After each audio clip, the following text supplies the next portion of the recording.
Hello friends, welcome to my channel. आज मैं आप लोगों के सामने एक उपन्यास शुरू कर रही हूँ, शरत चंद्र चट्टोपाध्याय जी का अंतिम प्रश्न। उन्होंने 30 से ज़्यादा उपन्यास लिखे, जैसे परिणीता, देवदास, बड़ी दीदी, मंजली दीदी आदि। लेकिन अंतिम प्रश्न अपने समय से काफ़ी आगे है, उस समय के सामाजिक परिवेश से हटकर है। उस समय की नारी काफ़ी कम पढ़ी लिखी होती थी, जो सिर्फ चारदीवारी में रहकर ही अपना जीवन बिता देती थी। पर इस कहानी की पात्र कमल, जो शिवनाथ के साथ लिव इन रिलेशनशिप में रहती है, उस ज़माने में कोई भी कॉन्सेप्ट नहीं जानता था। इस तरह की नारी को असम्मान की नज़र से देखा जाता था। लेकिन कमल इस मेल डोमिनेटेड सोसाइटी की थोपी हुई ट्रेडिशनल वैल्यूज़ को चैलेंज करती है। वो अपने विचारों को लॉजिक के साथ रखने का साहस रखती है। ज़्यादातर पुरुष इस तरह की नारी को अच्छा नहीं मानते। शिवनाथ, जो अपनी पत्नी को धोखा देता है कमल के लिए, और कमल को धोखा देता है मनोरमा के लिए। इस कहानी का मुख्य डिस्कशन का सेंटर आशुतोष बनर्जी या आशु बाबू का घर है, जो एक वृद्ध हैं जिनकी स्त्री का निधन हो चुका है। ये नॉवल काफ़ी बोल्ड विषय पर आधारित है। मुझे ये अच्छा लगा तो मैंने सोचा ये आप लोगों के साथ शेयर करना चाहिए। इसको मैं 25 भागों में आप लोगों के सामने प्रस्तुत करूंगी। आप इसके 11 भाग सुन चुके हैं, तो आइए सुनते हैं इसका 12वां भाग। आश्रम शब्द हरेन के मुंह से कमल के सामने अचानक निकल गया था। सुनकर अविनाश ने जो मजाक किया था वह गलत नहीं था। कुछ गरीब छात्र वहां रहकर बिना खर्चे के स्कूल में पढ़ते हैं, लोगों को इतना ही पता था। वस्तुतः अपने घर को किसी बाहर वाले के सामने इतना बड़ा करके बताने का अभिप्राय नहीं था हरेन का। वह बिल्कुल ही साधारण मामला है और पहली बार शुरू भी सामान्य भाव से ही हुआ था। मगर इन सब चीज़ों का स्वभाव ही ऐसा है कि दाता में अगर एक बार कमजोरी जन्म ले ले तो इसकी गति में विराम नहीं लगता। कठोर पेड़ की तरह माटी का सारा रस चूसकर शाखाओं में फैलने में देर नहीं लगती। हुआ भी वही। इस विवरण को बताता हूं। हरेंद्र के भाई बहन थे। पिता ने वकालत करके काफी पैसा कमाया था। उनकी मृत्यु के पश्चात घर में हरेन की विधवा माँ थी। वो भी स्वर्ग सिधार गई। बेटे की पढ़ाई पूरी हुई। अगर ऐसा कोई नहीं था जो विवाह के लिए कहता या आयोजन करके पैरों में बेड़ी डाल देता। इसलिए जब पढ़ाई पूरी हुई तो काम न होने के कारण हरेंद्र ने देश सेवा में मन लगाया। साधु संग किया, बैंक से ब्याज निकालकर भूख निवारण समिति बनाई, बाढ़ के समय आचार्यों के साथ हो लिए, मुक्ति संघ में मिलकर काना, लगड़ा, लूला, गूंगों को लाकर सेवा की। नाम पता चलते ही लोग उससे आकर कहने लगे, रुपया दो, परोपकार करेंगे। ब्याज समाप्त हो गया था, पूंजी पर हाथ रखना पड़ा। ऐसे जब हालात थे तब अचानक अविनाश से परिचय हुआ। रिश्ता कितनी भी दूर का हो, धरती पर एक व्यक्ति तो है जिसे अपना कहा जा सकता है। यह उसी दिन पता चला। अविनाश के कॉलेज में एक अध्यापक का पद खाली था। कोशिश करके उसे उस काम में लगाकर अपने साथ आगरा ले आए। यहाँ आने का यही इतिहास है। पश्चिम के मुसलमान समय के बड़े बड़े घर बड़े कम किराए पर मिल जाते हैं। वैसा एक मकान हरेंद्र ने किराए पर लिया। यही उसका आश्रम है। मगर यहाँ आकर वह पहले कुछ दिन अविनाश के घर पर रहा। तभी से नीलिमा से उसका परिचय है। इस औरत ने हरेंद्र को अनजान व्यक्ति मानकर कभी भी नौकर दासी के हाथों भोजन नहीं करवाया। पहले दिन ही हरेंद्र के सामने आ गई थी। बोली, तुम्हें कब चाहिए देवर जी? मुझे बताने में शर्माना मत। मैं घर की मालकिन नहीं हूं, मगर मालकिन का भार मुझ पर ही है। तुम्हारे भैया ने कहा है भाई की देखभाल में कमी आई तो वेतन काट लिया जाएगा। गरीब का नुकसान मत होने देना भाई, जरूरत बताते रहना। हरेन क्या उत्तर दे समझ नहीं पाया। शर्म से वह इतना सुकड़ गया कि जिन्होंने इतने प्यार से यह बात कही उनकी ओर देखकर भी नहीं पाया। मगर शर्म हटने में 2 दिन से ज़्यादा नहीं लगे। बिना हटाए उपाय भी नहीं था। इस औरत की जितनी स्वच्छंद प्रीति थी उतनी ही सहज सेवा। वे विधवा हैं, दुनिया में उनका अपना आश्रय कहीं नहीं है। वे इस घर में पराई हैं। यह बात कभी उनकी बातों में, उनके चेहरे से, उनकी साज सज्जा में पता नहीं चला। और यही उनके लिए सब कुछ नहीं है। यह बात भी बिना समझे उपाय नहीं था। उम्र बहुत कम नहीं है, शायद 30 के आसपास होगी। इस उम्र का समुचित गांभीर्य अचानक उनमें मिल जाता। इतना हल्का उनका हास परिहास, जबकि थोड़ा सा ध्यान देने पर ही समझ आ जाता है कि एक अदृश्य पर्दे ने उन्हें हमेशा घेरा हुआ है, जिसके भीतर प्रवेश करने का पथ नहीं है। घर के दास दासियों के लिए भी नहीं, घर के मालिक के लिए भी नहीं। इस घर में, इस आबो हवा में हरेंद्र 2 हफ्ते रहा था। अचानक एक दिन उसने अलग घर ले लिया। सुनकर नीलिमा उदास होकर बोली, इतनी जल्दी क्या थी देवर जी? यहाँ कुछ दिक्कत थी क्या? हरेंद्र ने लज्जित होकर कहा, एक दिन तो जाना ही है भाभी। नीलिमा ने जवाब दिया, वो तो है, मगर देश सेवा का नशा तुम्हारी आंखों से अभी उतरा नहीं है देवर जी। और कुछ दिन भाभी की हिफाजत में रह लेते। हरेंद्र बोला, रहूंगा भाभी। 10 मिनट का रास्ता है, आपकी नज़रों से बचकर जाऊंगा कहाँ? अविनाश कमरे में बैठे काम कर रहे थे। वहीं से बोले, जहन्नुम में जाएगा? कितना मना किया हरेन, कहीं मत जा, यहीं रहे। मगर ऐसा कैसे होता? इज्जत बड़ी है या भैया की बात? जाओ, नए अड्डे पर जाकर दरिद्र नारायण की सेवा करो। जाओ। छोटी बहू, उससे कुछ कहना बेकार है।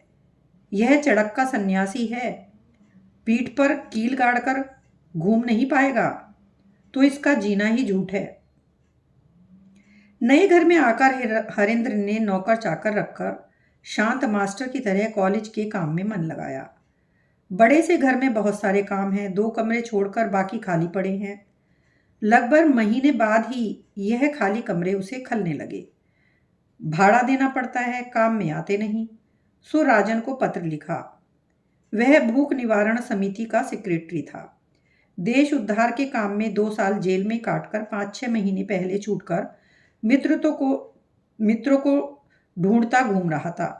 हरेन का पत्र और ट्रेन का किराया पाकर फौरन आ गया। हरेन बोला, देखता हूं, तुम्हारी नौकरी की बात बन जाए तो।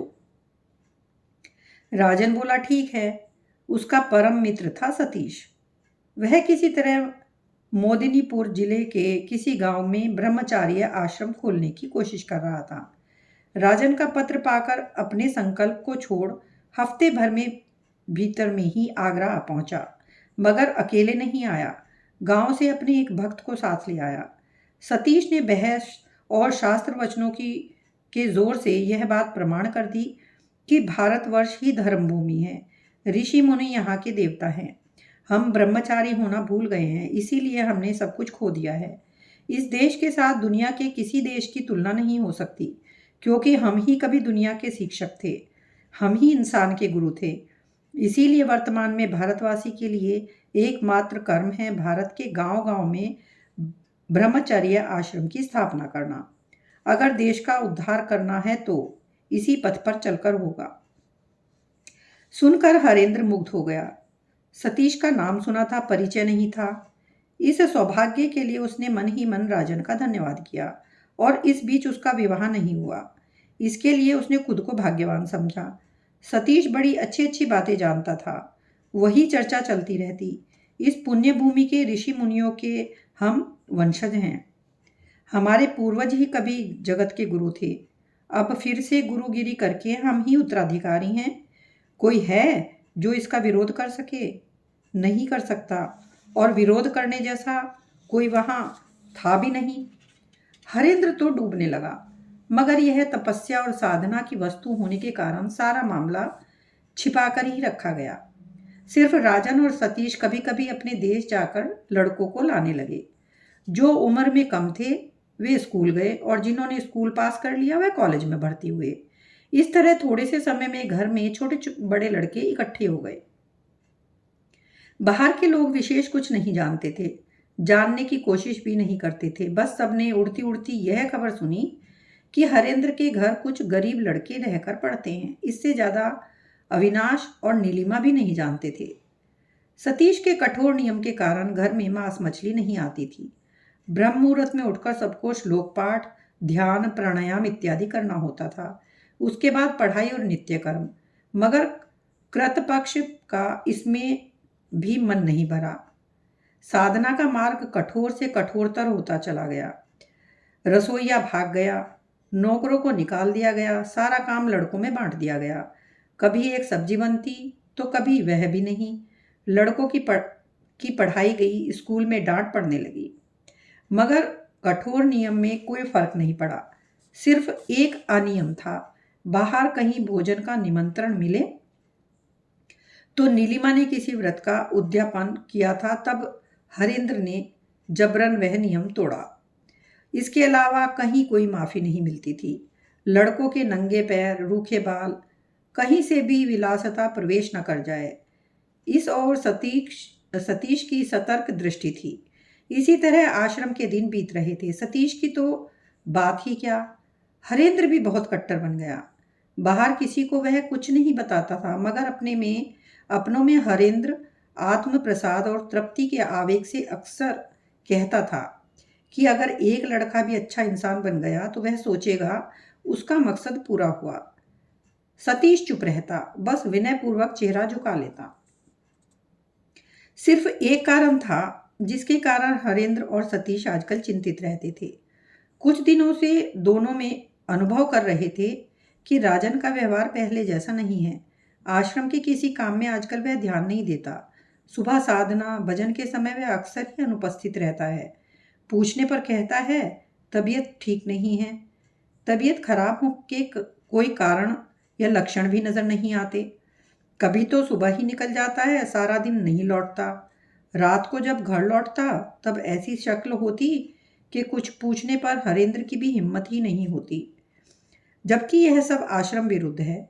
हरेंद्र के सिवा शाम होने के पश्चात कोई बाहर नहीं जा सकता।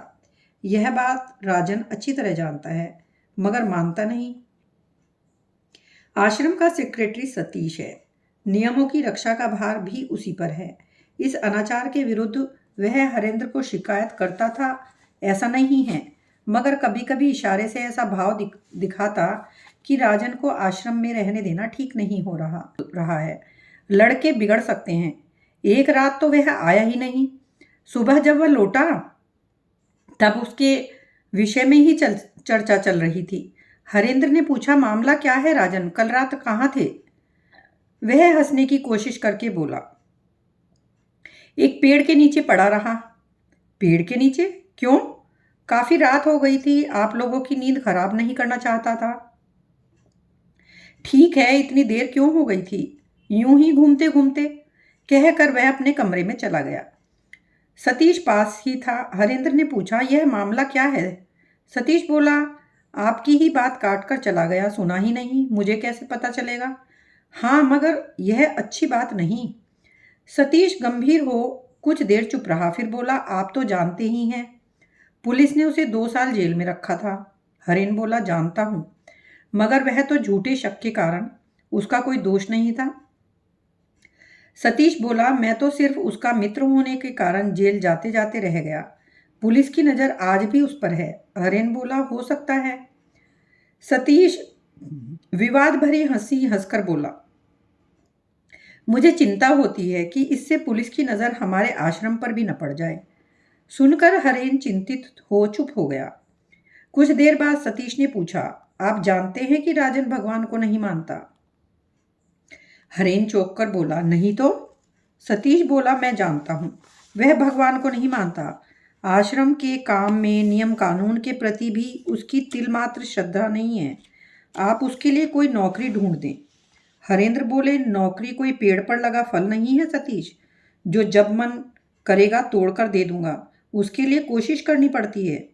सतीश बोला, तो कोशिश कीजिए, आप तो आश्रम के प्रतिष्ठाता और प्रेसिडेंट हैं और मैं सेक्रेटरी। तब सब कुछ आपको बताना मेरा कर्तव्य है। आप उससे स्नेह करते हैं और वह मेरा भी मित्र है, इसलिए उसके विरोध में मैंने कभी कुछ नहीं कहा, मगर अब आपको सतर्क करना अपना कर्तव्य समझता हूँ। हरेन मन ही मन डरकर बोला, मगर मैं जानता हूँ उसका निर्मल चरित्र। सतीश गर्दन हिलाकर बोला, हाँ, इस मामले में उसका दुश्मन भी उस पर दोष नहीं लगा सकता। राजन कुंवारा है, मगर वह ब्रह्मचारी नहीं है। इसका कारण औरत भी दुनिया में है, यह सोचने का उसके पास समय नहीं है। यह कहकर वह कुछ पल मौन रहकर बोला, मैंने उसके चरित्र की शिकायत नहीं की, वह निर्मल है। मगर हरेन बोला, फिर भी तुम्हारा मगर क्या है? सतीश बोला, कलकत्ते में हम एक ही कमरे में रहते थे। उस समय वह कैम्बेल मेडिकल कॉलेज का छात्र था। सब जानते थे वही फर्स्ट होगा, मगर एग्जामिनेशन से पहले अचानक कहीं चला गया। हरेंद्र ने चौंक कर पूछा, वह डॉक्टरी पढ़ रहा था? मगर मुझे उसने बताया कि वह शिवपुर इंजीनियरिंग कॉलेज में भर्ती हुआ था, मगर पढ़ाई कठिन होने के कारण भाग आया था। सतीश बोला, मगर आप पता करेंगे तो पता चलेगा कि कॉलेज के थर्ड ईयर में ही वह प्रथम आया था। बिना किसी कारण से घर छोड़कर आने के कारण उस सारे मास्टर दुखी हुए थे। उसकी बुआ धनवान है, उन्होंने ही पढ़ाई का खर्च दिया था। इस मामले के बाद परेशान होकर रुपये देने बंद कर दिए। शायद उसी के बाद आपसे उसका परिचय हुआ। 2 साल बाद इधर उधर घूमकर जब वह लौटा तो उसी से पूछकर बुआ ने उसे डॉक्टरी स्कूल में भर्ती किया। क्लास में प्रत्येक विषय में वह फर्स्ट आ रहा था, मगर अचानक 3 साल बाद पढ़ाई छोड़ दी। वही एक बहाना, बहुत कठिन है, मुझसे नहीं होगा, छोड़कर मेरे घर आकर रहने लगा। कहने लगा बच्चों को पढ़ाकर बीएससी पास करके किसी गांव में मास्टर की नौकरी करेगा। मैंने कहा ठीक है। उसके बाद लगभग 15 दिन नहाने खाने का भी समय नहीं, नींद कहाँ गई पता नहीं। ऐसी पढ़ाई की कि आश्चर्य था। सबने कहा यह प्रथम स्थान नहीं लेगा तो कौन लेगा। हरेन को यह सब कुछ पता नहीं था। सांस रोककर बोला, उसके बाद? सतीश बोला, उसके बाद जो किया वह और भी विचित्र था। किताबों को छूना तक बंद।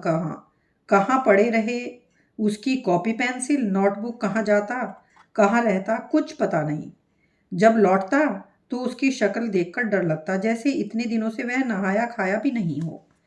उसके बाद उसके बाद एक दिन पुलिस ने आकर घर पर कोहराम मचा दिया। सामान इधर उधर फेंक कर डरा धमका कर वह घटना बिना देखे समझे नहीं समझ सकते। घर में सबका हाल बुरा था। डर से 2 लोग बीमार पड़ गए। सबने सोचा अब नहीं बचेंगे, पुलिस शायद आज हम सबको फांसी पर लटका कर मानेगी। उसके बाद शाम के समय राजन और मुझे लेकर पुलिस चली गई। मुझे तो 4 दिन बाद छोड़ दिया, मगर उसका पता नहीं चला। छोड़ते समय साहब ने दया करके बार बार याद दिलाया, 1 स्टेप ओनली 1 स्टेप। तुम्हारे घर और इस जेल में जो दूरी रही है वह सिर्फ 1 स्टेप गो। गंगा स्नान करके कालीघाट में माँ के दर्शन करके घर लौट आया। सबने कहा सतीश तुम भाग्यवान हो। ऑफिस गया तो साहब ने 2 महीने की तनख्वाह पकड़ाकर कहा गो। पता चला इस बीच मेरे बारे में बहुत खोजबीन हुई थी।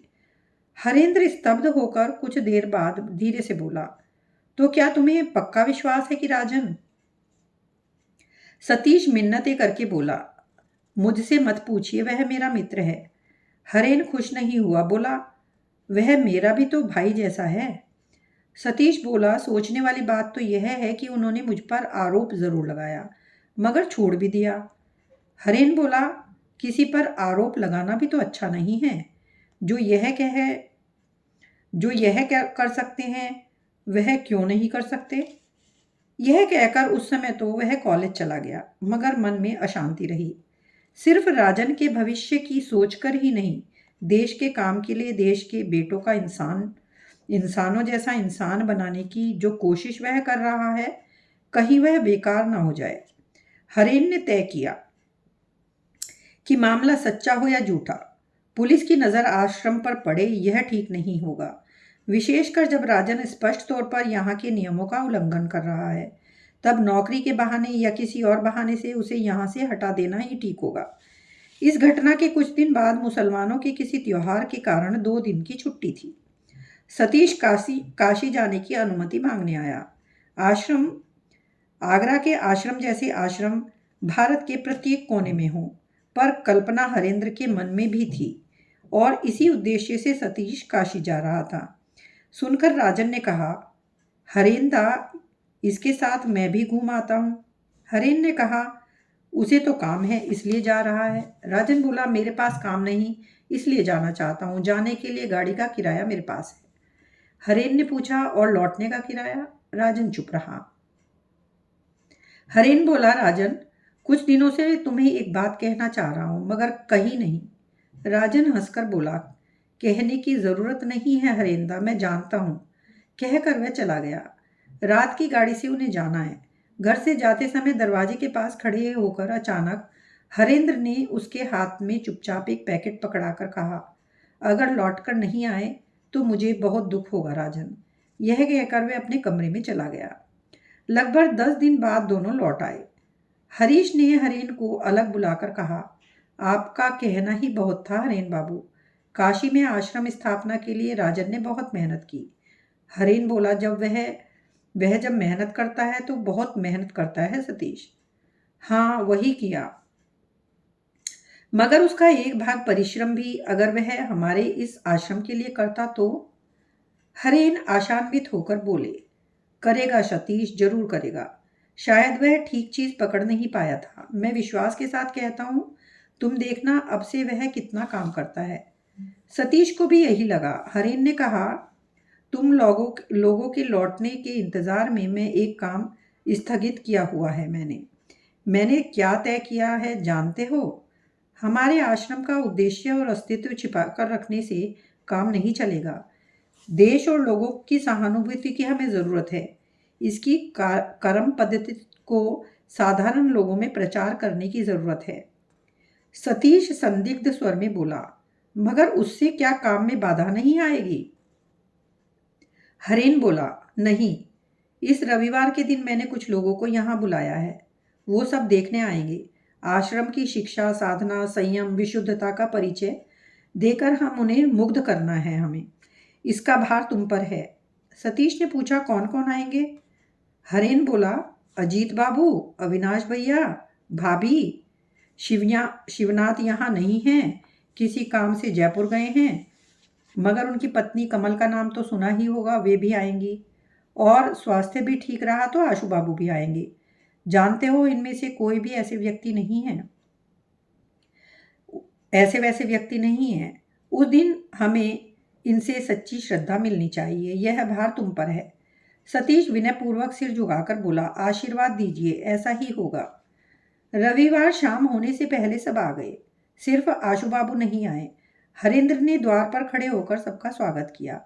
आश्रम के लड़के उस समय आश्रम के नित्य कर्म में व्यस्त थे। कोई बत्ती जला रहा था, कोई झाड़ू लगा रहा था, कोई चूल्हा जला रहा था, कोई पानी भर रहा है, कोई खाना पकाने की तैयारी कर रहा है। हरेंद्र ने अविनाश से कहा, भैया, यही है हमारे आश्रम के लड़के, आप जिन्हें आवारा कहते हैं। हमारे यहाँ नौकर चाकर नहीं है, सारे काम ये खुद ही करते हैं। भाभी, आप रसोई में आइए, आज हमारे लिए त्योहार का दिन है। वहाँ जाकर एक बार आयोजन देख लें। नीलिमा के पीछे पीछे सब रसोई के दरवाजे पर आकर खड़े हो गए। 10-12 साल का एक लड़का चूल्हा जला रहा था और उसी उम्र का एक और लड़का आलू काट रहा था। दोनों ने खड़े होकर नमस्कार किया। नीलिमा ने स्नेह से उन लड़कों से पूछा, आज तुम लोग क्या पका रहे हो बेटा? लड़का खुश होकर बोला, आज रविवार को हम आलू बनाते हैं। और क्या बनता है? और कुछ नहीं। नीलिमा व्याकुल होकर बोली, सिर्फ दम आलू, दाल सब्जी और कुछ? लड़के ने कहा, दाल तो कल बनी थी। सतीश पास ही खड़ा था, समझाते हुए बोला, हमारे आश्रम का नियम है कि एक दिन में एक चीज बनती है। हरेंद्र हंसकर बोला, बन ही नहीं सकती भाभी, बने भी कहाँ से? यह भाई आश्रम का गौरव इसी तरह बढ़ाता है। नीलिमा ने पूछा, नौकर भी नहीं है? हरेंद्र बोला, नहीं, उसे लाएंगे तो दम आलू भी नहीं बन सकेगा। लड़कों को यह बात पसंद नहीं आई।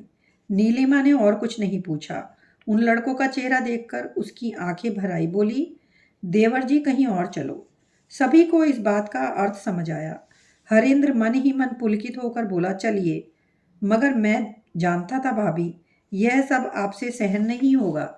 यह कहकर वह कमल की ओर देखकर बोला, आपको तो ऐसे भोजन की आदत है, आप ही इसकी सार्थकता समझेंगी। इसीलिए आपको हमारे इस ब्रह्मचार्य आश्रम में निमंत्रित किया था। हरेंद्र के गंभीर चेहरे की ओर देखकर कमल हंसती बोली, मेरी बात अलग है, मगर इन बच्चों को दरिद्रता में पालन क्या इंसान बनाना है हरेन बाबू? यही है ब्रह्मचारी। इन्हें इंसान बनाना चाहते हैं तो सहज पथ द्वारा करें। झूठ का, दुख का बोझा लादकर इन्हें कुबड़ा मत बनाइए। उसकी बात की कठोरता से हरेंद्र परेशान हो गया। अविनाश बोले, कमल को बुलाकर तुमने ठीक नहीं किया हरेन। कमल ने शर्माते हुए कहा, सचमुच किसी को भी मुझे बुलाना ही नहीं चाहिए। नीलिमा बोली, मगर किसी में मैं नहीं हूं कमल। मेरे घर में कभी तुम्हारा अनादर नहीं होगा। चलो हम ऊपर चलकर बैठते हैं, देखते हैं देवर जी के आश्रम में और क्या क्या छिपा है। यह कहकर उसने स्निग्ध हंसी से कमल की शर्म को ढक दिया।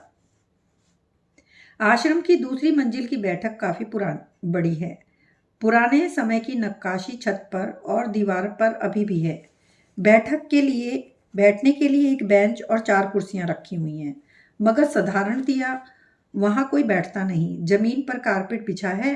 आज उस पर सफेद चादर बिछाकर पड़ोसी लाला जी से गोल तकिए लेकर रखे हुए हैं। उसी के बीच में उन्हीं का कढ़ाई किया हुआ मेजपोश और एक फानूस जल रहा है। नीचे के अंधेरे कमरे से यहाँ आकर सब खुश हो गए। अविनाश एक तकिए का सहारा लेकर बैठ कर सामने की ओर पैर फैलाकर तृप्ति की सांस लेकर बोले, आहा, सब ठीक है। हरेन मन ही मन खुश होकर बोला, हमारे आश्रम का यह कमरा कैसा है भैया? अविनाश बोले, तूने मुश्किल में डाल दिया हरेन। कमल यहाँ है, इनके सामने किसी चीज को अच्छा कहने की हिम्मत नहीं होती। अभी प्रमाण कर देगी कि इसकी छत से लेकर फर्श तक कुछ भी ठीक नहीं। यह कहकर उसकी ओर देखकर हंसकर बोले, मेरे पास और कुछ ना भी हो कमल, कम से कम उम्र की पूंजी तो है। यह तो मानोगी? उसी के दम पर तुम्हें आज एक बात कहता हूँ। सत्य ज्यादातर मामलों में अप्रिय होता है, मानता हूँ, मगर इसका अर्थ यह नहीं कि अप्रिय वाक्य सत्य होता है कमल। शिवनाथ ने तुम्हें बहुत कुछ सिखाया, शायद यही नहीं सिखाया। कमल का चेहरा लाल हो गया, मगर इस बात का उत्तर दिया नीलिमा ने। बोली, शिवनाथ की गलती हो गई मुखर्जी बाबू, उनसे जुर्माना लेकर बदला ले लेंगे, मगर गुरुपने में कोई पुरुष कम नहीं है। इसीलिए एक प्रार्थना है, अपनी उम्र की पूंजी से और भी 2-4 प्रिय वाक्य निकालो, हम सब सुनकर धन्य हो जाएं। अविनाश का अंतर जल गया। इतने लोगों के बीच सिर्फ मजाक के लिए ही नहीं, इस बात के भीतर जो कांटा छिपा था वह चुभकर ही निरस्त नहीं हुआ। उसने अपमान किया। कुछ दिनों से न जाने क्यों असंतोष की गर्म हवा कहीं से आकर इन दोनों के बीच बह रही थी। तूफान जैसा कुछ भी नहीं, मगर कूड़ा करकट उड़ाकर चेहरे और आंखों में पड़ रहा था। हल्का सा हिलता हुआ दांत जैसे चबाने का काम तो चल रहा था, मगर चबाने में आनंद नहीं आ रहा था। हरेंद्र से बोले, नाराज नहीं हो सकता हरेन, तुम्हारी भाभी ने गलत नहीं कहा। मुझे तो जानती ही हैं, ठीक ही तो जानती हैं। मेरी पूंजी पुरानी सीधी सादी है, उसमें वस्तु होकर भी रस नहीं है। हरेन ने पूछा, इसका मतलब क्या भैया? अविनाश बोले, तुम सन्यासी व्यक्तियों नहीं समझोगे, मगर छोटी बहू अचानक जैसे कमल की भक्त बन गई। उसे देखकर लगता है उसकी अभिज्ञता काम में लेकर धन्य होने का पथ साफ हो जाएगा। इस इशारे का बद्दापन करके उनके अपने कानों को भी चुभा।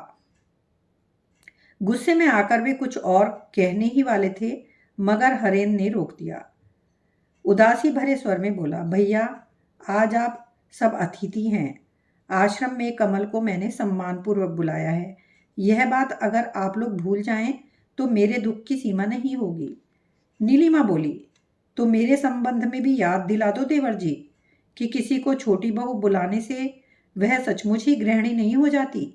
उससे कितना क्या कहना है इसका बोध होना चाहिए। मेरी ओर से मुखर्जी बाबू की अभिज्ञता कोठरी में जमा रख दें, भविष्य में काम आएगी। हरेंद्र हाथ जोड़कर बोला, बस करो भाभी, जितना झगड़ा है वह सब क्या आज मेरे ही घर पर करना है? जितना बच गया उसे घर जाकर निपटा लेना, नहीं तो हम बेकार में मारे जाएंगे। जिस डर से अक्षय को नहीं बुलाया वही होना क्या भाग्य में लिखा है? सुनकर अजीत और कमल को हंसी आ गई। हरेन ने पूछा, मैंने सुना है अजीत बाबू कल आप घर जा रहे हैं, मगर आपको किसने बताया? आशु बाबू को लेने गया था, उन्होंने ही बताया कि शायद कल आप जा रहे हैं। अजीत बोला, शायद, मगर कल नहीं परसों। लेकिन घर जाऊंगा कि नहीं अभी पक्का नहीं है। शाम के समय स्टेशन जाऊंगा, उत्तर दक्षिण पूर्व पश्चिम जहां की भी गाड़ी मिलेगी उसी में बैठ जाऊंगा। हरेन ने हंसकर कहा, वैरागी की तरह मंजिल का पता नहीं? अजीत बोला, नहीं, मगर लौटने का वह भी अभी पता नहीं। हरेन बोला, अजीत बाबू आप भाग्यवान हैं, मगर साथ चाहिए तो मैं एक व्यक्ति दे सकता हूँ। विदेश में ऐसा मित्र नहीं मिलेगा। कमल बोली, और खाना पकाने वाला कोई चाहिए तो मैं दे सकती हूँ। खाना पकाने में उसका कोई जोड़ीदार नहीं। आप भी मानेंगे कि घमंड होना स्वाभाविक है। अविनाश को कुछ अच्छा नहीं लग रहा था, बोले, और देर किस लिए, अब चलना चाहिए, क्यों? हरेन विनयपूर्वक बोला, लड़कों से परिचय नहीं करेंगे, उन्हें कोई उपदेश नहीं देंगे भैया। अविनाश बोले, मैं उपदेश देने तो नहीं आया, इन सबके साथ आया हूँ, इसीलिए इसकी ज़रूरत नहीं। सतीश बहुत सारे लड़कों के साथ आया। 10-12 साल के लड़कों से लेकर 19-20 साल के युवक उसमें थे। ठंड के दिन थे, शरीर पर बस एक कमीज, मगर किसी के पैरों में चप्पल तक नहीं। जीवन धारण करने के लिए अति ज़रूरत की चीज़ भी नहीं। भोजन की व्यवस्था पहले ही देख चुके थे। ब्रह्मचर्य आश्रम में यह सब शिक्षा का अंग है। हरेंद्र ने एक अच्छा सा भाषण तैयार कर रखा था। मन ही मन उसे याद करके गंभीर होकर बोला, इन लड़कों ने स्वदेश के लिए जीवन उत्सर्ग किया है। आश्रम का यह महान आदर्श नगर नगर गांव गांव में प्रचार हो सके, आज आप सब इन्हें यही आशीर्वाद दीजिए। सभी ने आशीर्वाद दिया। हरेन बोला, अगर समय बचा तो हमारी बात में मैं बाद में निवेदन करूंगा। यह कहकर वह कमल से बोला, आपको विशेष रूप से आमंत्रण करके हम यहाँ लाए, आपसे कुछ सुनने के लिए। लड़कों को उम्मीद है कि आज आपके मुंह से वह ऐसा कुछ सुनेंगे जिससे उनके जीवन का व्रत और उज्जवल हो उठे। कमल संकोच और दुविधा से लाल हो गई, बोली, मुझे भाषण देना नहीं आता हरेन बाबू। उत्तर दिया सतीश ने, भाषण नहीं, उपदेश। देश के काम में जो इनके सबसे ज्यादा काम आए वही। कमल ने उसी से प्रश्न किया, देश का काम आप किसे कहते हैं, बताइए। सतीश बोला, जिससे देश का सर्वांगीण कल्याण हो वही तो देश का काम है। कमल बोली, मगर कल्याण की धारणा भी तो सबकी एक जैसी नहीं होती। आपसे अगर मेरी धारणा नहीं मिली तो मेरे उपदेश आप लोगों के काम नहीं आएंगे। सतीश कठिनाई में पड़ गया। इस बात का ठीक उत्तर उसे नहीं मिला। उसे इस संकट से बचाया हरेन ने। देश की मुक्ति जहां से आए वही है देश का एकमात्र कल्याण। देश में ऐसा कौन है जो यह सत्य नहीं स्वीकारता? कमल बोली, नहीं, कहने में डर लगता है हरेन बाबू, सबको गुस्सा आ जाएगा। नहीं तो मैं ही कहती कि मुक्ति शब्द जितना धोखा और दूसरा नहीं है। किससे मुक्ति हरेन बाबू? दुखों से या भाव बंधन से? किसी देश का एकमात्र कल्याण मानकर आश्रम की प्रतिष्ठा की है, बताइए। क्या यही आपका स्वदेश सेवा का आदर्श है? हरेन व्याकुल होकर बोला, नहीं नहीं, यह सब नहीं, यह हमारी कामना नहीं है। कमल बोली, इसीलिए कहिए कि यह हमारी कामना नहीं, कहिए हमारा आदर्श स्वतंत्र है। कहिए संसार त्याग और वैराग्य साधना हमारी नहीं, हमारी साधना है पृथ्वी का समस्त ऐश्वर्य, समस्त सौंदर्य, समस्त प्राणों के साथ जीवित रहना। मगर उनकी शिक्षा क्या यही है? शरीर पर कोई मोटा कपड़ा नहीं, पैरों में चप्पल तक नहीं, फटे हुए वस्त्र, रूखे केश, एक बार आधा पेट खाकर जो सिर्फ अस्वीकार के बीच बड़े हो रहे हैं, पाने का आनंद जिनका खुद के भीतर समाप्त हो चुका है, क्या उन्हें देश की लक्ष्मी अपने कोठार की चाबी देगी? हरेन बाबू, पृथ्वी की ओर एक बार देखिए। जिन्हें बहुत मिला उन्होंने सहज ही दिया भी। ऐसे स्कूल खोलकर उन्हें त्याग में ग्रेजुएट नहीं करना पड़ा।